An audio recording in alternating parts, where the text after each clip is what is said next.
Hello, and thank you to everyone who has joined us for this episode of Office Hours. So, if you haven't been here before, we love to bring in real MSLs who are in the field to give us, their insights on what it's like to be an MSL and also, how they got from what they were doing before, whether they were a clinician or in academia or in research, and how they transitioned into becoming an MSL now. So you might recognize our guest, Dr. Pamela. We had her in the end of May, I believe. And so now she's back for round two. We had a much requested, return of this guest. So how we'll get started is I will ask our guest to just give a little bit of, okay, that's fine. Sorry, one second. I just got a notification. Oh, boys. No, that's fine. So, anyways, as I was saying, so what we would we will recap. Oh my gosh, and rewind. Sorry. Okay, now we're good. It was having issues with streaming, but now it's fine. I just clicked the right button. Okay, so as I was saying, the way that we have these sessions work for people who are new to our live streams is that, we bring in experts, and these experts have been either clinicians or in academia, or they've been in clinical research, and we ask them, how have you transitioned from doing that to what you do now, which we speak to MSLs. So we love to get the insights straight from them on, how they're going about their day-to-day and how they made that transition. So you might recognize our guest. Our guest we actually had on a session in May. And so she was highly requested to come back. And so we have her again today. So let's dive right into it. Could you share a little bit about your background and what you were doing before you became an MSL? Yeah, thanks, Swathi, and thanks to the MSL Academy for having me again. Very excited to be here. And just like Swathi said, again, type in your questions. We really want to tailor this to you. But a little bit about me in the meantime. I was born in Iowa, born and raised in Iowa. Go Hawkeyes, if anyone's a Hawkeye out there. I graduated from the University of Iowa College of Pharmacy in 2012. So I've been practicing for over 13 years now. 11 of those years were in academia, specialty, community pharmacy, and now I've been in industry for almost 2 years now. And I have a very supportive husband, and we have 3 kids under 9, so it is possible. And really, mainly because because he is so supportive, and we also have parents that live close by to help us with the kiddos when I'm traveling. But again, yeah, we want to tailor this to you. So get those questions in as we kind of go through some of the other ones we have planned. All right, amazing. And, as I briefly mentioned before, so we actually have had Dr. Pamela with us before. And so if you want to check out our previous conversation, you can go to YouTube or the MSLacademy.com under the blog section. And we have the videos available there. So we may or may not touch on, all of the key points as it pertains to how she transitioned from, being in academia and being a clinician to being an MSL. But if you, feel like your question wasn't answered in today's session, then feel free to go over to YouTube or the MSLacademy.com to check out our previous conversation.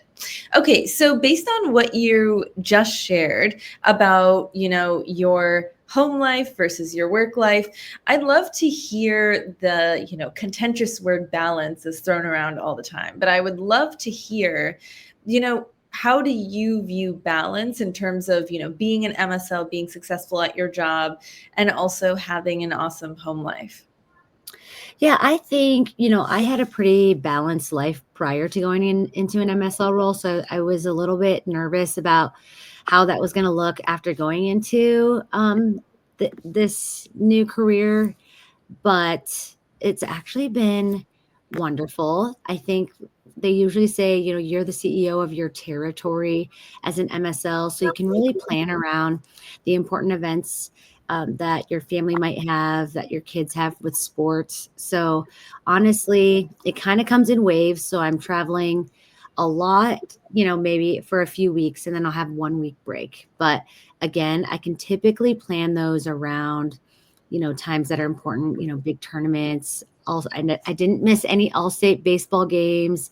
And, I missed some of the practices. I used to go to every practice for my kids, but, with 3 of them, that's really just not realistic. So I try to make it to whatever I can. And the big events, I've definitely made all of them. And I think, it's not really, sometimes you'll have the big conferences or congresses. So in industry, they call conferences congresses. If you hear that, that's a new term.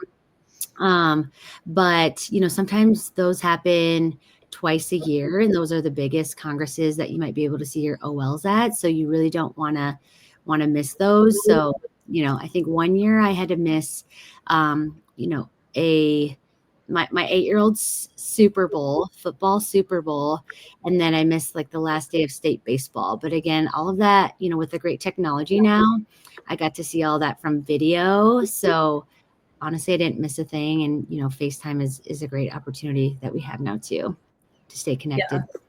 Yeah. Definitely. Oh, that's great. So can you talk a little bit about, conference attendance, what that looks like as an MSL, since you brought it up? Well, I guess Congress attendance, not conference attendance now. And it's also top of mind for me because I'm actually at a conference right now. So I'm like praying that everything looks good with the Wi-Fi and everything in the hotel room doing this live right now. So yeah, can you talk a little bit about your experience at conferences as an MSL or congresses as an MSL, and like what are the expectations from your team? Like what are you supposed to gain from it, and what are you supposed to bring back to the team?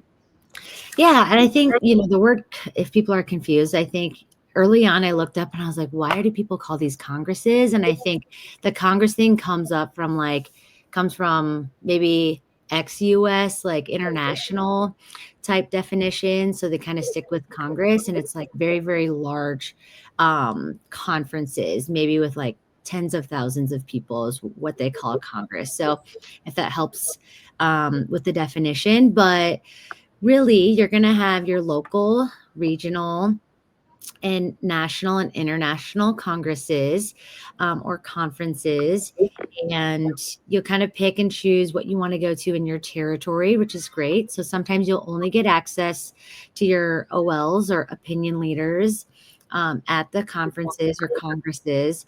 So you might not be able to see them while they're at clinic. So that's why these congresses are a really great opportunity to see them. They're more willing to meet because they have more time while they're there. But the goal really is, for me to see my OLs, but sometimes I'll need to see others, my teammates' OLs as well, to gather insights. And insights are really actionable items that we can bring back to the company to just say, hey, this is where we see the OLs think we need to go next, right? So where do we need to go next?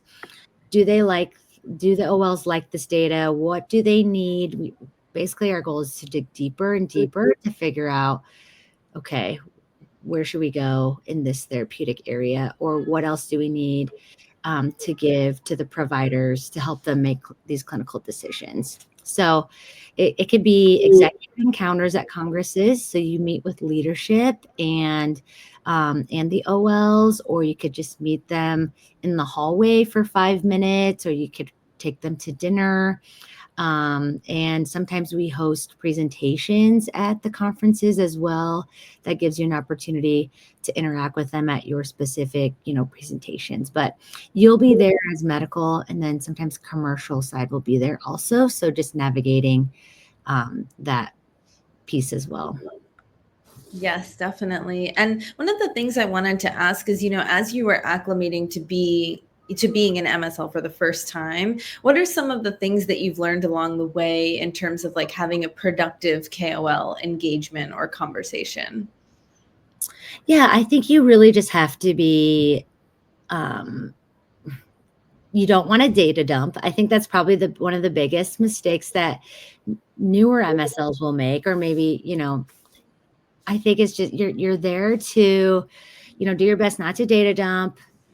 I always try to lead with a little bit of curiosity. I try to make sure I understand, what matters most to the audience that I'm talking to before diving too deep into the science, because sometimes, you're not really lecturing them. Honestly, I try to get them to talk more than me so that I can bring back those actionable insights, right? So I'll get an OL who might challenge me on the data. So really in that situation, you really have to tailor to not being too focused on delivering that information.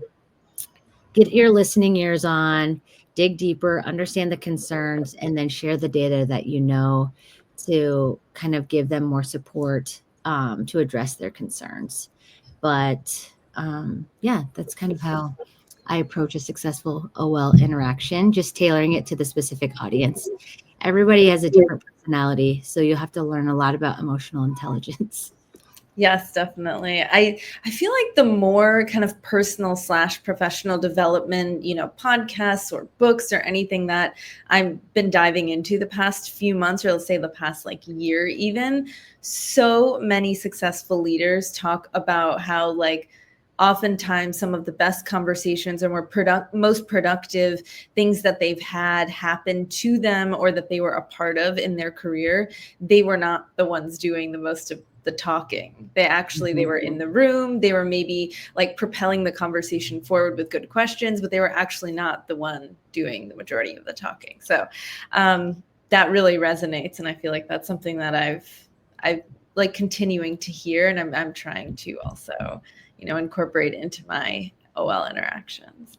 Okay, great. We have some questions actually in the chat. So one of our attendees asked, so I want to ask a very realistic question. As an aspiring MSL, how can we better position ourselves when we are up against internal candidates? Ooh, good question. Do you have any suggestions on something that we can do within our control? Yeah, right. So this takes me back to baseball, actually. So there's only two things that you control. You can control, right? So attitude and effort. You can use it anywhere, not just baseball, obviously, but attitude, effort. For me, I think my strategy is always to be over prepared.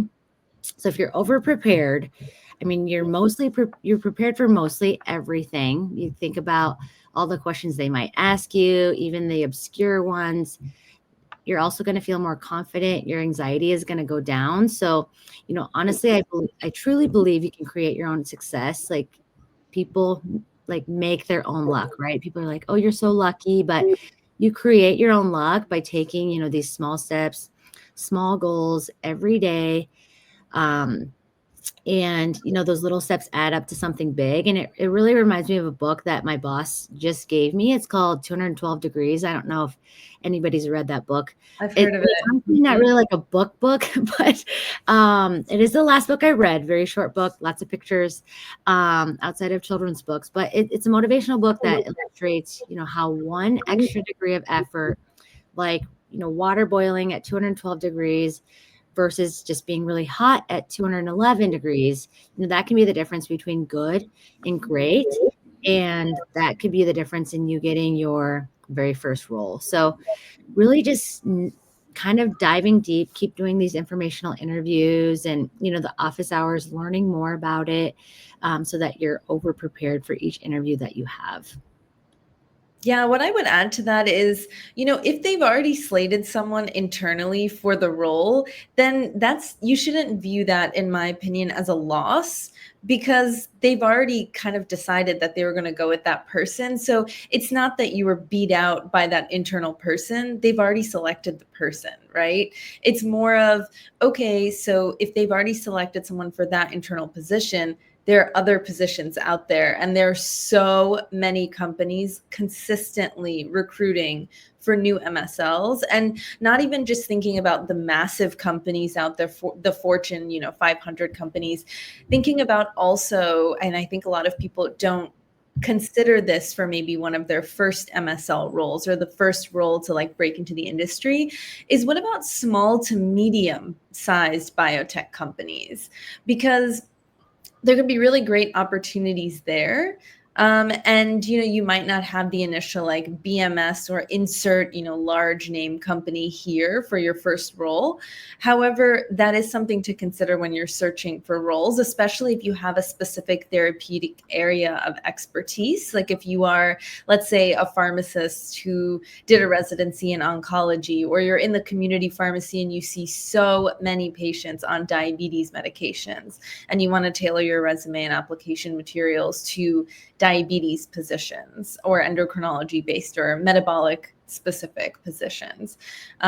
So I wouldn't count yourself out just because they're choosing someone internal over you. I wouldn't view it as like a you versus them kind of dynamic. There are so many positions out there, and it's a numbers game at the end of the day, because you might be so qualified. I think the average person who applies to an MSL job is quite qualified. It just needs to be the right kind of pieces of the puzzle that all come together at the same time. So you might lose out on one role, but if you apply to enough roles, like it will end up happening for you with the right resume and cover letter.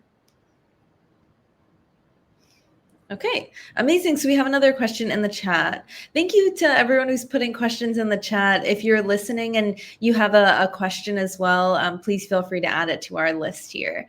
Okay, so the next one is, what has been the most challenging part of your MSL role, and how did you overcome it? Well, let me think. I think the most challenging is probably the beginning, right? So the biggest adjustment in the first like 3 to 6 months, right? You're no longer a clinician. You're no longer like that internal scientific expert that sees your colleagues every day, like, or your OLs, right? Every day. So now you have to be that external strategic communicator. So you're learning to tailor like complex data to lots of different stakeholders with lots of different personalities, and you only get to see them really, you're probably seeing them 4 times a year versus every day. If you're not working every day in the clinic with them, right? So you're trying to build that strong relationship with so many segregated appointments, and maybe they're 5 minutes long, 10 minutes long, 15 minutes long. So, how can you do that? How can you build the relationship, share the data, not be promotional, not give your personal recommendations? That's different than what you're used to, right? So those are definitely new strengths that I had to learn. I think the compliance, sometimes you'll hear this a lot, I think, from everybody. Compliance is a big thing. Industry terminology is another big thing to take in at first. But I think those things just kind of come, and some of those things change too. There's going to be new compliance rules, new acronyms all the time. But I think if you can get a little bit of background in that first before even getting into industry, I think that'll be a good place to start, or you put yourself in a good place. And AI honestly can give you a lot of summaries on, those topics, and they'll be able to, you can even ask AI to explain it at an 8th grade level if you need to, right from the very start. But, do you know what OPDP is? You know what the Sunshine Act is? Are you familiar with omni channels? Those types of things. So keep digging deeper. I was actually going to ask about your perspective on AI. So I'm glad you brought that up, on like strategies on how to use AI to your advantage, especially as it pertains to, breaking into the industry. I think that the terminology is so key. And, like your resume might be perfectly tailored for a clinical pharmacy job or for, a clinical researcher job, because that's what you've done before. But if you're trying to break into industry, using the correct terminology is so important. And I think before that was a little more hard to come by, simply because maybe you need to do more informational interviews, actually engage with people in the industry. I feel like now you can utilize, perhaps some YouTube videos paired with AI, and you can actually learn a lot of this terminology. The next step after learning it, or rather at least being familiar with it, in my opinion, is you really need to incorporate that terminology into your resume and cover letter when you're sending it off to applications. Because unfortunately, fortunately, however we want to look at it, the first step, even before you speak to someone in HR, is going to be some sort of algorithm that's going to be looking for certain keywords that align with the job description. And so as you're sending off every single resume and cover letter, just make sure to tweak it just a little bit to match the job description, and make sure that, if you're writing that you collaborated on an interdisciplinary team in, the clinic or something, that you actually incorporate perhaps the term cross-functional collaboration, right? Because that might be one of the keywords that they're searching for. Or even just putting in KOLs instead of HCPs if you're in a community pharmacy and you're, calling healthcare providers all the time. Like, in that way, you are using your scientific expertise as a pharmacist and engaging with these KOLs, right? So it's like you're doing a similar version of something you do as an MSL, but it's about reframing it to match the job description and the algorithm that you're first going to hit before you reach HR or a hiring manager or anything else later in the process. Okay, amazing. So let's go to the next question in the chat. So the next question is, being an MSL on rare disease states, I think they want to ask, like, is there a difference available in data and resources for rare diseases? And how do they affect your day-to-day responsibilities? Wow, I don't think I'm summarizing this question really well. I don't know. Can you see it? I can see it. Okay. So yeah, I think rare disease is different, right? So even though I'm in rare disease, I still reach some of the same providers. So there aren't necessarily providers in rare disease. We just want to make sure that the providers are aware that this disease exists. And that's more for the community providers, possibly maybe more in the Midwest where I am, where there's a lot of small towns. They might not get access to, all the great conferences that come to the big cities, right? So I think there's two pieces to where I'm educating, and that education is a little different. So if I'm educating the communities or pharmacists, it is really just basic disease state. Like, have you seen this? Have you learned about this, right? If you're pharmacists, I don't think we ever learned about incavasculitis in school. Maybe we learned about PNH. Maybe we learned about AHUS a little bit, but again, just reminding them that these exist, what to look for. And then my other OL interactions with academic institutions or the top researchers, they're going to know what these rare diseases are, and they're not going to be experts, but I think in rare disease, I have the opportunity to educate them on, additional information that they may not know, just because it is so rare. It's not their biggest focus. So I think that's where I can come in and be a resource to them. And it is really great when they're, I'll give them a little sneak peek of the information, or I'll go over some information. I don't data dump, but really the biggest piece is they know who I am when that patient comes that has that rare disease. Like, okay, I know I need to call Pamela or text Pamela. Usually that's how my interactions happen, right? I have this patient. I think I would start them in this. Let's walk through this. Give me a little bit more of the new data that you have out there. With that, again, in rare disease, you definitely don't want to data dump, because it's just not, they're not going to see it every day. But I'm still seeing, the rheumatologist, pulmonologist, nephrologist that would see all the normal conditions as well. So you're competing against everyone else that's seeing them too. So I think, but the difference, I love rare disease. You might get some different opinions about rare disease. I think some, maybe some rheumatologists would be like, oh, I don't really actually see incavasculitis, so I don't need to talk to you about that. So that might happen too, but I think rare disease is up and coming now, so it hasn't been too difficult for me. Amazing. Usually it's your territory too, so. Yeah, that makes sense. What about the part of the question? So they're asking to talk about your ability to interact with KOLs or OLs in your case, or healthcare providers, when the data may not be as strong or robust as a more common disease state. Super interesting. Yeah, it'll depend on the study. So I think if they say, okay, there's only, 300 people in this study versus, in a diabetes study, there's going to be 10,000. But you really just have to remind them that this is rare disease. This is actually, this is a good number for rare disease. And I think the new thing that's coming out in industry is a lot more real world evidence.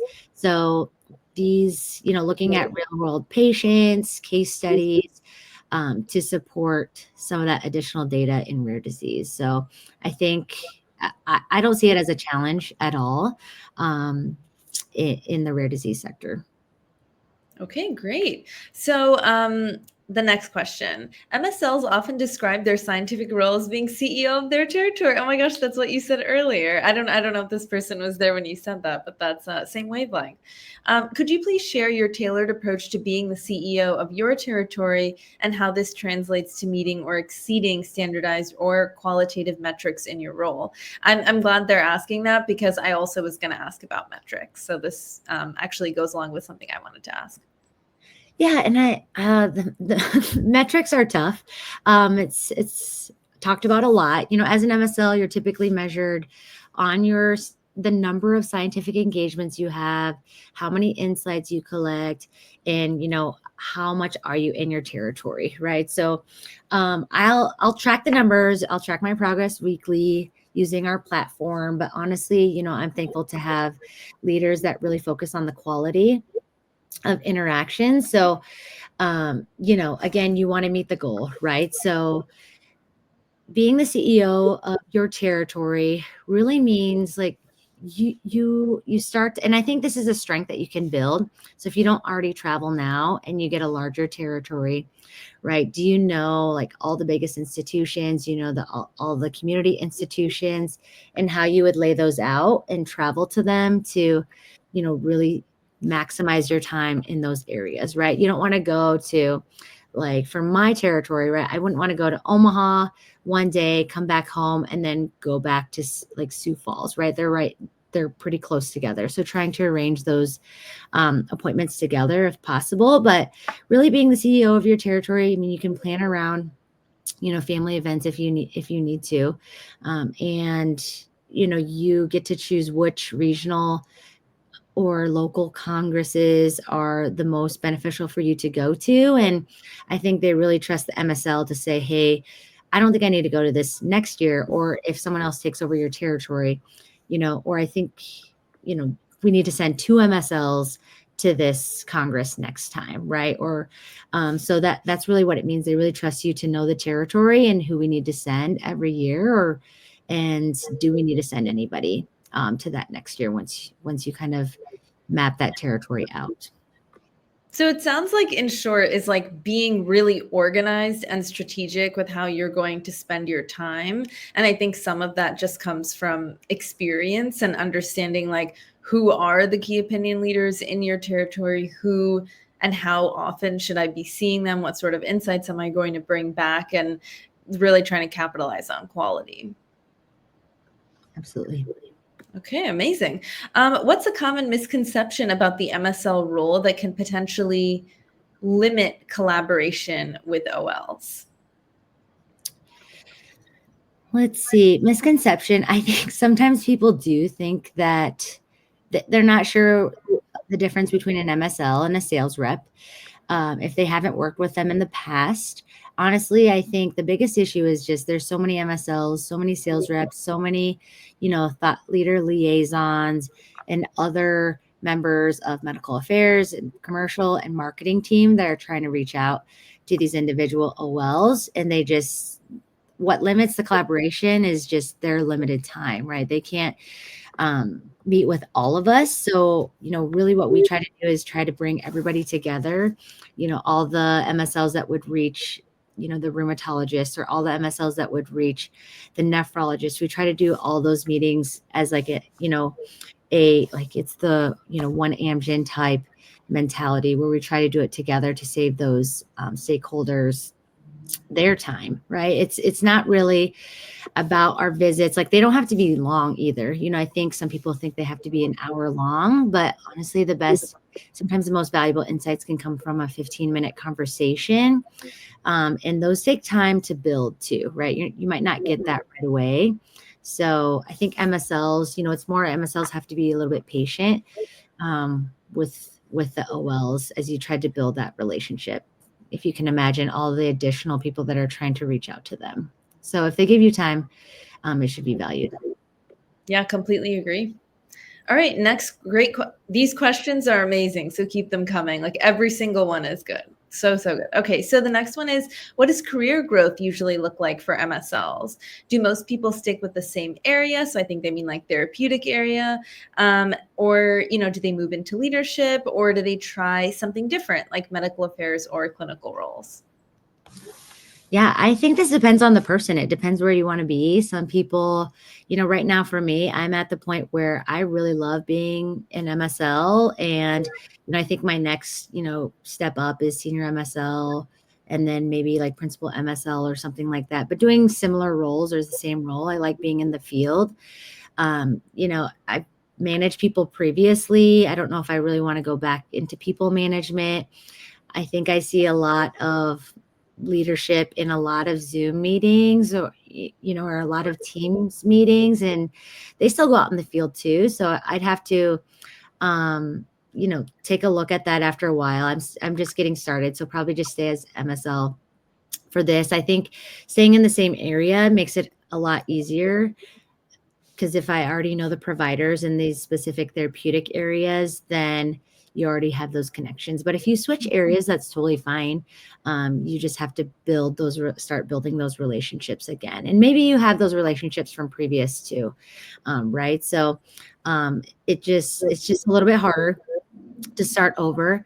But again, I know some people that will be MSLs that have been MSLs this whole time, didn't want to move up because they just love the flexibility of this role, and just having a little bit of field time versus all remote work as you move up internally. So I've done the in-house leadership thing, and I got really burnt out with the number of Zoom calls that I felt like, not calling out anyone specifically, but gosh, there was so many calls and my colleagues were awesome, but it was like we weren't getting anywhere. It was just like you had to have these certain calls at these certain times, and it was just kind of felt silly after a while. So I too agree. It's kind of like dependent on what you like, but I also have colleagues who absolutely love that and thrive off of it. So as Pamela said, it's about finding what really suits you and your lifestyle and what you like. And I also have colleagues who have, they started off in one therapeutic area and they're like, ooh, I want the challenge of learning about another one. Like, I actually don't know anything about, for one of my friends, it's like, I actually don't know anything about dermatology. I would love to. She had done a bunch in cardiometabolic health and was like, I want to do something else. And she challenged herself and now she's in a new, therapeutic area. So that's definitely possible if your first MSL role is maybe not your like dream therapeutic area, or you try it for a while and you're like, yep, I'm ready for something new. You can always transition and do something else. All right, so next question. So what are your thoughts closing the interview, like in commercial side interviews? Or is it too aggressive or off-putting? Oh, I'm not exactly sure what that means. I don't know if I know what that means either. Maybe we can interpret the question as like, what are your thoughts for closing the interview? Because that's actually very interesting. Like any suggestions you might have about like how many questions you should ask, like what you should do for follow-up, like how would you approach that? Yeah, I think for closing interviews, honestly, you want to have not too many questions. I think a good amount of questions is maybe 2 to 3 at the end. You can also use AI to help you figure out some good questions for you to ask if you're not sure what those are, right? But again, with any informational interview or job interview, I would say, we talked about this on our last call, but don't forget to send your thank yous and try to get the contact information for each person you spoke to and send thank yous. I think they can go a long way. Yes, I would agree. I can name on maybe 1 or 2 hands, and I probably said this the last time, of how few thank yous that I've received after being on like the hiring side and hiring someone, how few I've gotten from candidates. So you would be surprised how much and how far that those go when you're deciding between two really, really great candidates and one person has sent a thank you note and the other one hasn't. So, okay, yeah, love that point. Ooh, someone says go Hawks. I'm genuinely not sure what that means, but I feel like it might mean something to you. So speaking of challenges and overcoming them, how have you navigated tough conversations with OLs and bounced back from them if you've had them? Additionally, how do you measure impact or success of your interactions? Is that through like actionable insights you pull from them or something else entirely? Awesome. Yes, Hawkeyes. We're Iowa Hawkeyes. So Oh, Rachel. yeah, okay, that makes sense. Not cyclones. Sorry for those cyclones out there if you're on there. But yeah, you're always, I mean, I think when you get someone that pushes back, or if you get an OL meeting that doesn't go as planned, those are the meetings that you really want to be in, right? Because that's why you're there. That's why you're at MSL, right? So if they're challenging you, again, try to tailor that conversation to their concerns versus data dumping, but really for success, in my opinion, I think that means that they're seeing me as that reliable scientific partner. And I'm that scientific partner externally and internally. So, my OLs are proactively reaching out to me when they get a patient, or, I'm influencing the specific strategy with my real world insights when I go see providers. We actually put action to something that I brought back, which is very exciting. Success is really, I'm adding that value beyond just seeing or just reaching, the number of interactions. And, if my cross therapeutic area, so like the other disease states, or my cross functional partners, like commercial, marketing, payer side of things, if they're calling on me for best practices, that's a sign that I'm not just executing my role, but helping elevate, the team, the company as a whole. So I think that's how I measure success, in my opinion. And, building that trust and collaboration with OLs, it's not easy. So I think when you get that, it's really something to celebrate. Absolutely. So with the rise of AI and advanced analytics, how are you incorporating these tools into territory planning, KOL segmentation, or scientific engagement strategy? Okay, great. These people are like reading my mind because I was going to ask exactly how you're using AI in your day-to-day as an MSL. It's perfect. Yeah, honestly, I use AI every day. I think one that I want to bring up is open evidence. And those of you that are students, you won't have access to this yet, but anyone with an NPI can get access to open evidence. And I think it really brings together everything that's in like PubMed, clinicaltrials.gov. And it gives you all the new studies, and you can really ask like, hey, what's out there? What's new out there in this new disease state? Or what's the competitive intelligence, right, around this therapeutic area, and what's the real world evidence that's surrounding this right now, or what would be the biggest pushback that you would get from this specific journal article, or this specific drug or something like that. So really just asking very specific questions to AI. Keep asking questions if you don't get the answer that you want, but honestly, I use AI all the time to give me a summary about this specific provider or this specific OL, and the research that they've done. Or you can also ask PubMed to do that too, to, look at the, recent articles that this OL has participated in recently too. So you can ask you for like, is it better where should I fly into for this, city out in Nebraska or something like that? If you're not sure, honestly, anything. So I think it definitely start using AI more. If you're not, it makes your life a lot easier and more efficient, in my opinion. Definitely. All right, great. Let's see. Oh, so the person who was asking about the closing the interview gave some more clarification. So they're asking more or less, asking for the job at the end. Like I'm interpreting that as like how to make it completely, evident and apparent that like this is your top choice and you really want the job. Like how do you make that clear?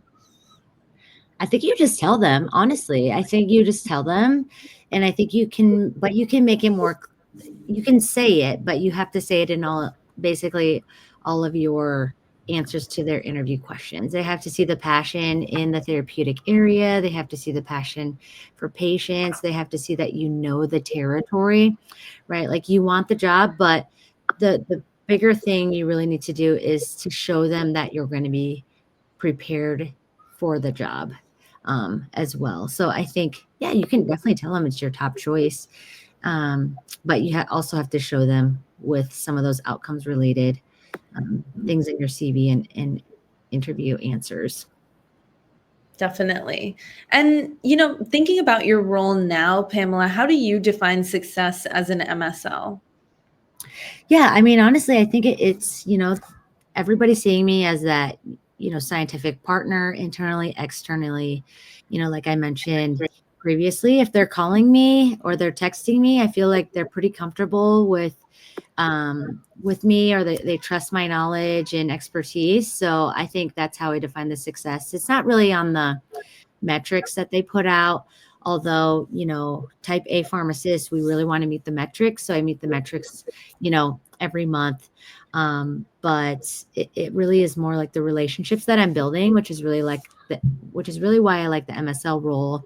And I want to stay in the field because, I don't really want to give up these relationships, because I like seeing them every quarter.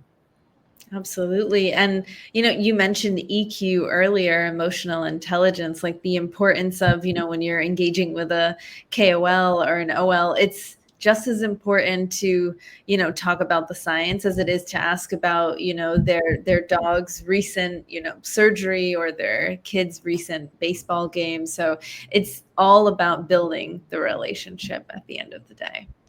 Yep, absolutely. Great. Any other questions that we can answer for everyone who's here tuning in live? Let me just check and see if we have any other questions here. Oh, so how do you stay up to date on everything in your therapeutic area while balancing your work responsibilities? So Open Evidence, or the AI tool that you mentioned, is there anything else, or like newsletters perhaps, that help you stay up to date? Yeah, I think, blocking time on your schedule too is pretty good. Like on Mondays and Fridays, typically I try to block at least 1 hour for me to be like, just put it on my calendar, block it off so that I can review some of the literature alerts that we've gotten to make sure that I'm up to date. But honestly, I search for the therapeutic area on Spotify and We're the Drug, and I'll just save those and I'll listen to those on my drives. That is such a cool suggestion. I've never heard anyone say that before. I'm going to start doing that. That's such a great idea. Yeah. Wow. Because then it's just, I mean, sometimes I'm doing the phone calls on my drives too. But if I don't have phone calls scheduled, then I try to double it up with that. So then it's not, extra time that I'm spending trying to keep up with all the information. But yeah, if I'm driving, then might as well listen to a podcast. And it's a good way to see how usually they're OLs as well, doing the podcast. So it's a good way to see how they talk about things. And maybe you might learn some insights, honestly, from the podcast. Well, and also if you have team members across the country, like if you're in Iowa, but they're actually in South Carolina, then you can say like, oh, I listened to this great podcast, and actually send it over to your colleagues. So you're kind of thinking about it from a teamwork perspective too. And maybe that person in South Carolina can actually engage with them at the university. Yeah, absolutely. Yeah. And PubMed has alerts too. So I know there's like email overload, but if there's specific things you want alerts on when you become an MSL, like you can do that with PubMed. But usually your company will send you the alerts on your specific therapeutic area. Yeah, that absolutely. makes it easy.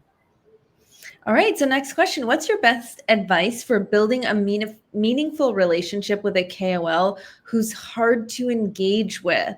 Either because they're unresponsive, they already have like other strong industry ties, or they just seem indifferent to the engagement, like in general. So what are your tricks and strategies?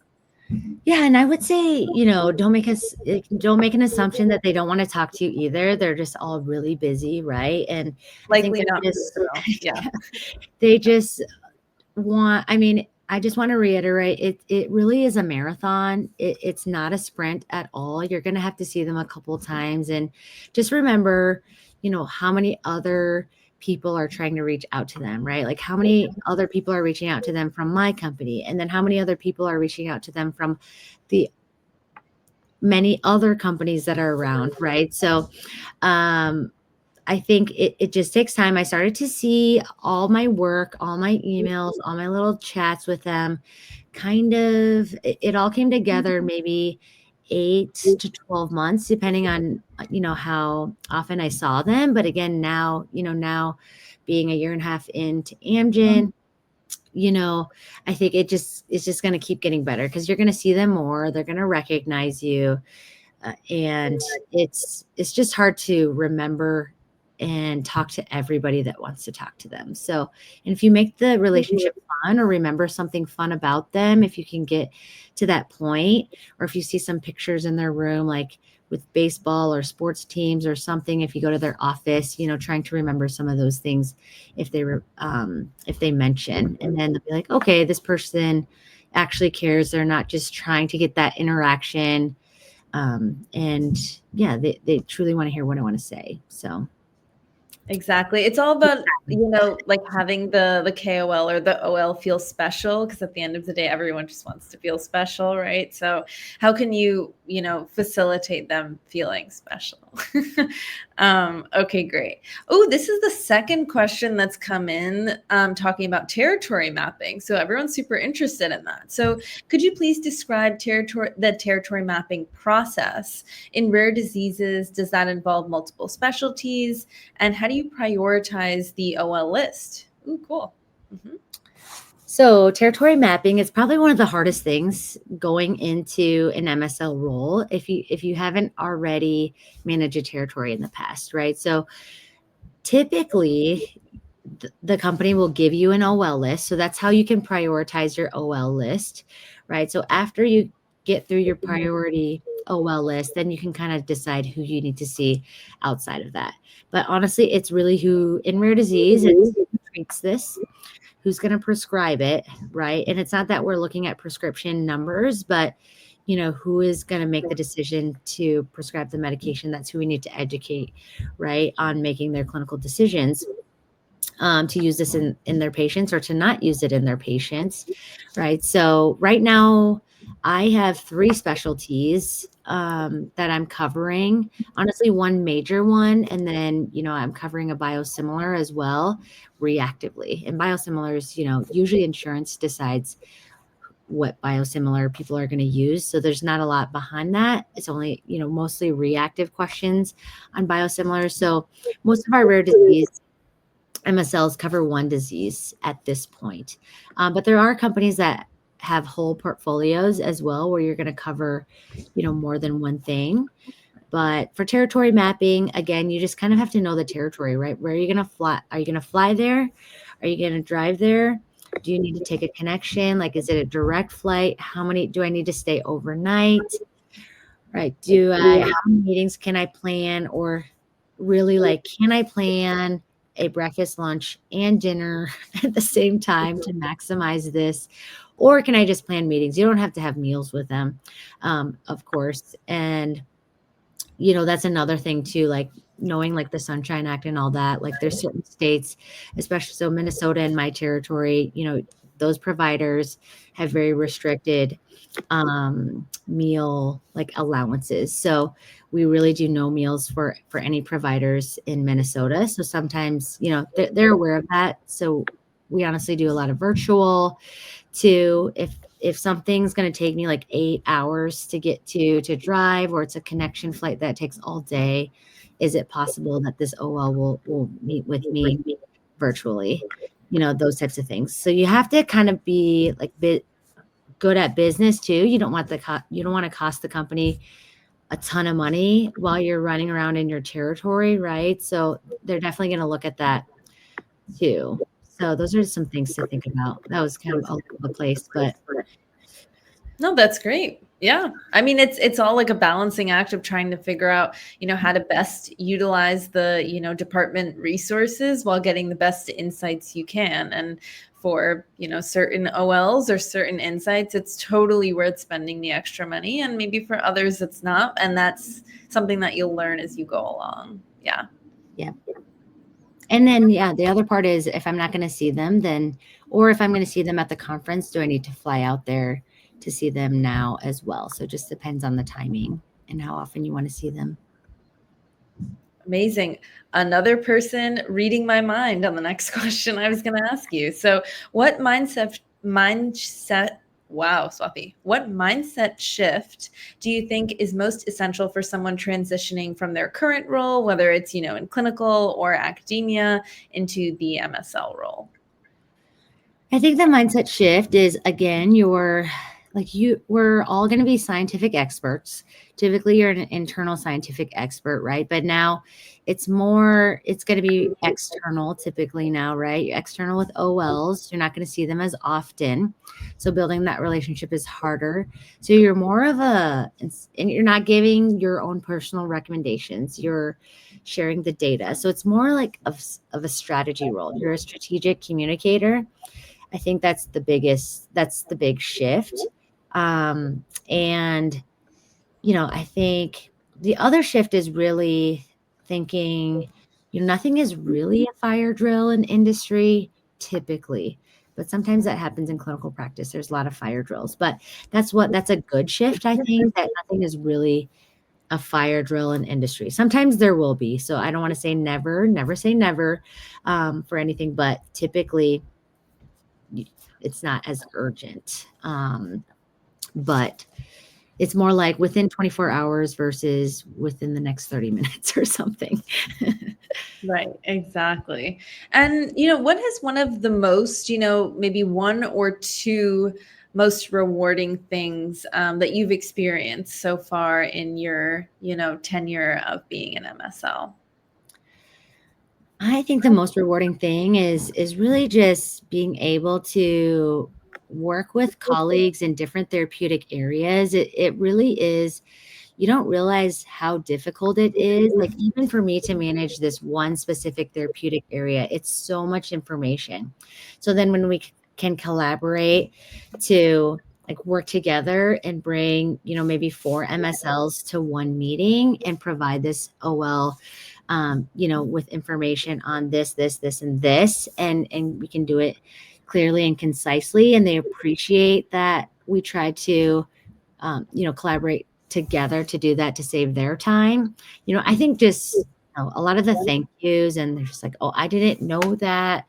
Right. So I think that just, it resonates.